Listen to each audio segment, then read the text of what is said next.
আসসালামু আলাইকুম viewers, welcome back to my another new video. আজকে আমরা একটি গুরুত্বপূর্ণ ইংরেজি স্ট্রাকচার ক্লাস নিয়ে আলোচনা করব।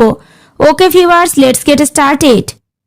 দেরি হলেও আমি যাব, দেরি হলেও তারা আসবে, দেরি হলেও লোকটা তার কথা রাখে, দেরি হলেও সে তোমার সাথে দেখা করবে।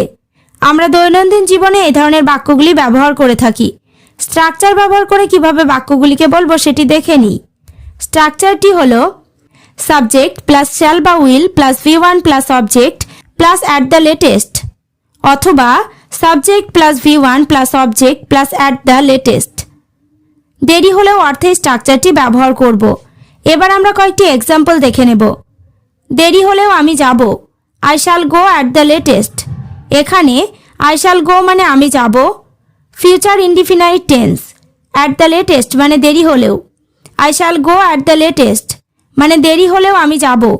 নেক্সট, দেরি হলেও লোকটা তার কথা রাখে, the man keeps his words at the latest. এখানে দ্য ম্যান মানে লোকটা সাবজেক্ট, কিপ মানে রাখা ভার্ব, হিজ ওয়ার্ডস মানে তার কথা অবজেক্ট, অ্যাট দ্য লেটেস্ট মানে খুব দেরি হলেও।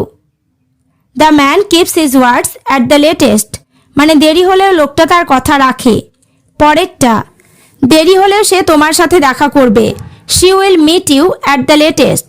এখানে শি মানে সে সাবজেক্ট, মিট মানে কারোর সাথে দেখা করা ভার্ব, ইউ মানে তুমি object. She will meet you at the latest মানে দেরি হলেও সে তোমার সাথে দেখা করবে। নেক্সট, দেরি হলেও তারা আসবে, they will come at the latest.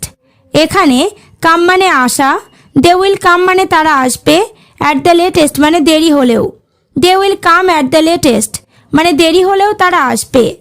এবার তোমরা স্ট্রাকচার ক্লাসটি ভালোভাবে বুঝতে পেরেছ। তাহলে দেরি হলেও আমি ইংরাজি শিখব, দেরি হলেও সে কাজে আসবে।